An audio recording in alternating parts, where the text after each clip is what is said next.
Niteka n'umunezero ntangere vyo gusubira kubana namwe mwe banywanyi bakunzi bacu mugenda mudukurikirana umunsi ku munsi amakuru ibiganiro tubandanya kugenda dutohoza umwanya ku mwanya amakuru abariko aravugwa ngaha mu gihugu cacu c'u Burundi mukaba mubandanya kuyakurikira muherereye mu bihugu vy'amakungu ya kure abari ku mugabane wa Amerika mwese mudukurikirana muherereye ku mugabane w'abanyaburaya mwese kandi muri mu bihugu vy'ibibanyi muri Tanzania mu buseruko abari mu Rwanda mu buraruko mwese mudukurikira muherereye muri Repubulika Iharanira Intwaro Rusangi ya Kongo mu burengero bw'igihugu cacu c'u Burundi mwese kandi mudukurikira muherereye ngaha mu gihugu cacu c'u Burundi intara makomine imitumba ubucimbira imisozi bigiye bitandukanye bivanye naho buri umwe wese adukurikirana aherereye mwese ndabahaye kaze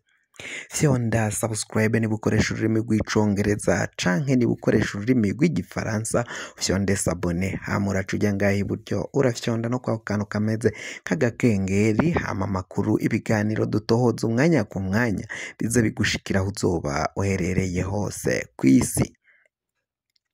Amakuru agezwe kariko aravugwa ngaha mu gihugu cacu c'u Burundi ibintu bibandanya kuba bibi cane aho umukuru w'igihugu Varisito Ndayishimiye mbere na Prime Niyongabo uyo ni generale akomakomeye cane mu nyuma yaho M23 yaraye yerekanye abandi basirikari b'u Burundi bashika kuri 11 bafatiwe mu gihugu ca Repubulika Iharanira Intwaro Rusangi ya Kongo bakagirwa imbohe. Abo basirikari b'u Burundi bagaragaye baririmbishwa indirimbo yubahiriza igihugu cacu c'u Burundi, indirimbo Burundi bwacu. Ivyo vyaciye biba nk'akamaramaza ku gihugu cacu c'u Burundi. Umukuru w'igihugu Varisito Ndayishimiye na General Prime Niyongabo baragirizwa ko aribo barungika abo basirikari bashika mu gihugu ca Repubulika Iharanira Intwaro Rusangi ya Kongo bakambara umwambaro w'igisirikare ca Kongo.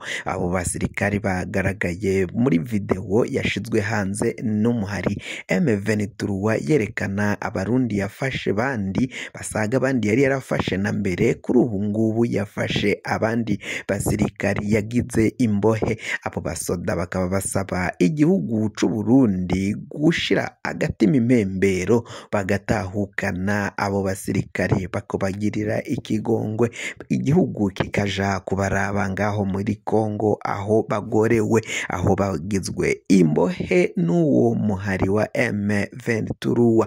Abana b'u Burundi ngo biraboneka ko bagiye gushirira ngaho muri Kongo. Umukuru w'igihugu c'u Burundi nyuma yo kuraba iyo video abarundi bariko bararirimbishwa i Burundi bwacu babiririmbira mu gihugu canke mu minwe y'abansi, mu minwe ya aduyi yarabafashe canke abansi babo barabafashe bakabaririmbisha Burundi bwacu, yaciye avyakira gute? General Prime Niyongabo we yoba yishuye iki kuri iyi video iriko irahanwa muri ku mbuga hwaniro no ku mbuga ngurukana abumenyi? Ni mu gihe abarundi batari bake bahejeje iminsi bariko barakira amafoto y'abarundi baba bagiye barasigwa ngaho muri ico gihugu, abana b'u Burundi bakicwa nabi cane, bakicwa nabi bikomeye, ibiziga vyabo bigatabwa ku misozi,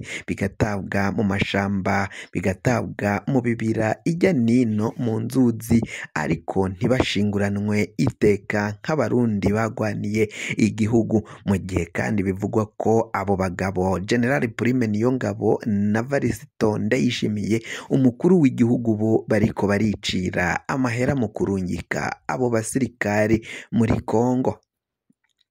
Indi nkuru tuza kubabwira ni inyinyurana riri hagati y'umukuru w'umugambwe wa CNDD FDD. Uyu ni Reveriyano Ndikuriyo. Reveriyano Ndikuriyo aragaragaza kunyinyurana no kutumvikana hagati yiwe n'umukuru w'igihugu, aho yaciye abwira bene gihugu cyane cyane abari bamubajije ko umukuru w'igihugu Varisito Ndayishimiye yama aboneka ari mu bikorwa.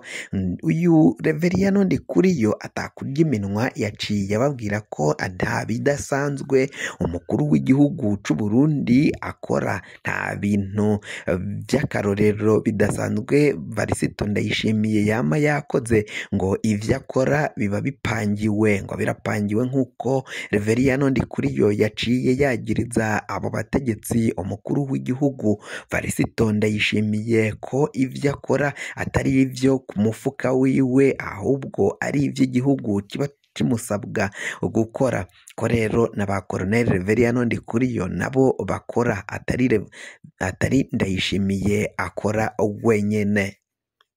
Aya makuru ntuze uje kure, turaje tuyaramvure tugushikirize ivyo umukuru w'igihugu Varisito Ndayishimiye mbere na Prime Niyongabo batangaje inyuma yo kubona abarundi bagorewe mu gihugu ca Repubulika Iharanira Intwaro Rusangi ya Kongo, mu gihe abarundi babagiriza ko bariko baricira amahera. Ntuze uje kure, mukanya nido twumviriza ivyo Prime Niyongabo yaciye yishura. Ndakansubire ndabahe kaze, nongere ndabaramutse.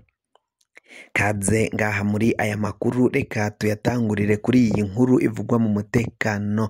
Ibara ryaguye, abasirikari b'u Burundi bagorewe mu gihugu ca Repubulika Iharanira Intwaro Rusangi ya Kongo, mu gihe abasirikari bakuru aribo bagira uruhara rukomakomeye cane mu gufata ingingo yo kurungika abasirikari batoyi n'izindi ntwazangabo ntoyi ziri ku rwego rwa majoro kapiteni, kubarungika ngaho mu gihugu ca Repubulika Iharanira Intwaro Rusangi ya Kongo kuja kugwana n'umuhari w'inyeshamba za M23. Izo nyeshamba ngo biraboneka ko igihugu ca Kongo, igisirikari ca Kongo cananiwe kugwanya abo bagwanyi ba M23. Ni mu gihe M23 yo isaba ko igihugu ca Repubulika Iharanira Intwaro Rusangi ya Kongo yobumviriza kugira ngo baje mu biganiro barabe ko botora umuti w'umutekano wabuze mu ntara ya Kivu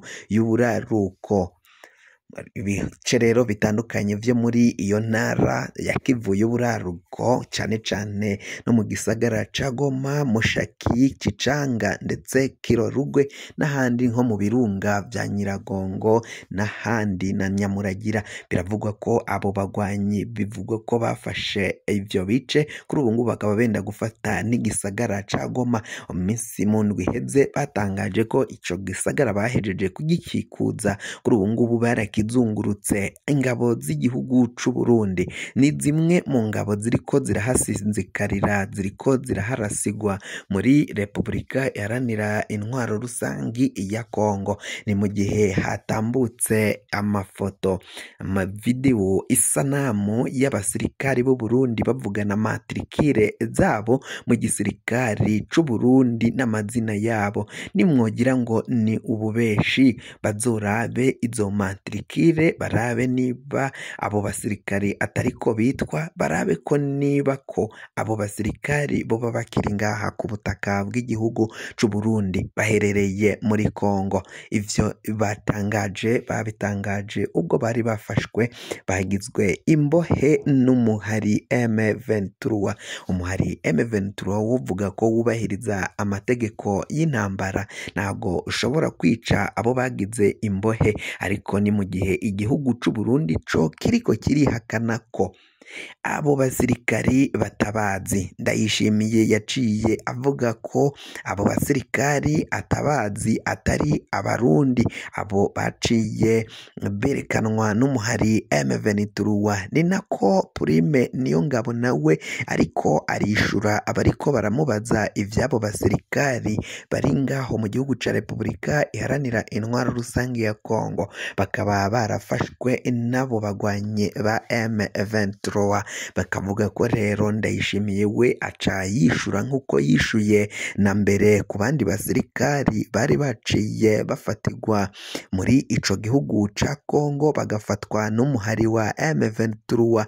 Ndayishimiye na Prime Niyongabo baraciye bishura ko bo atari abasirikari b'u Burundi. Mu majambo umukuru w'igihugu Varisito Ndayishimiye yaciye atangaza ubwe, yaravuze ko atari abasirikari b'u Burundi, yemanga ko abo M23 yaciye igaragaza ishira ku mbuga hwaniro mu mavideo ngo ari abagwanyi ba Red Tabara bagiye kwihuza n'uyo mugwi wa M23.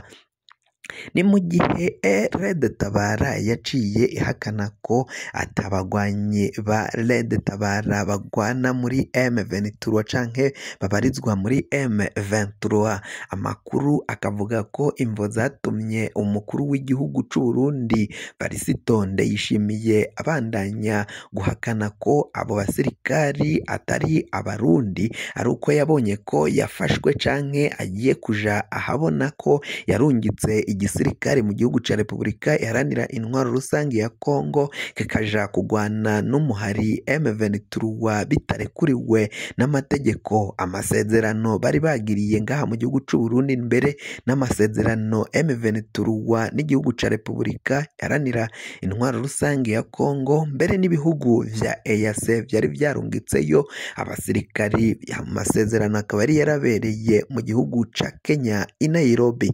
Ayo masezerano akemanga ko umukuru w'igihugu Varisito Ndayishimiye yaciye arungika abasirikari ngaho mu gihugu ca Repubulika Iharanira Intwaro Rusange ya Kongo, abaha imisiyo yo kuja kugwana n'uyo muhari M23.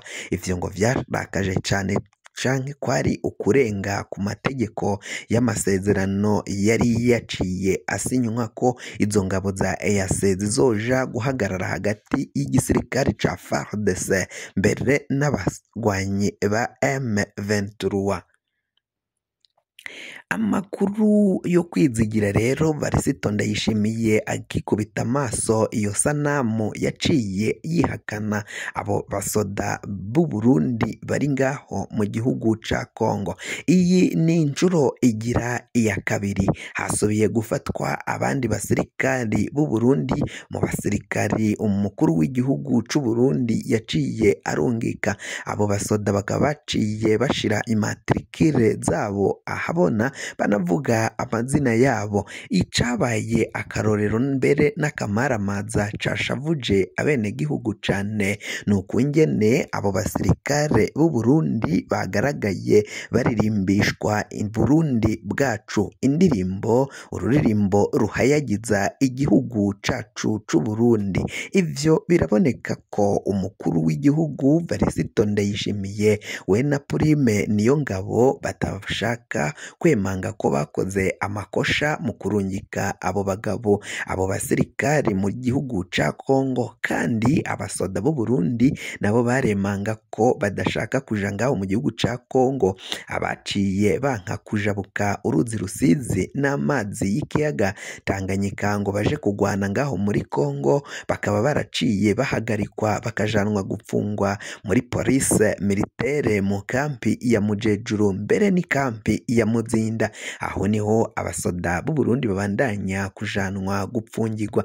N'abaciye baheba urugamba ngaho mu gihugu ca Kongo nabo bakagaruka ngaha mu gihugu c'u Burundi bahunga umuriro urwamo rw'inkoho, bahunga gupfira ngaho muri Kongo kuko benshi bari bashiriyeyo, hagaruka ababa 500. Igihugu c'u Burundi kigiheza kubakira caraciye kibajana kubapfunga, kibapfunga nabi cane, aho bapfunzwe atawambaye umwambaro w'igisirikari, naho bari batashe bambaye umwambaro w'igihugu ca Repubulika Iharanira Intwaro Rusange ya Kongo. Baciye bambugwa izo mpuzu bari bambaye baca basigarana umwambaro w'imbere gusa, umupira n'agakabutura.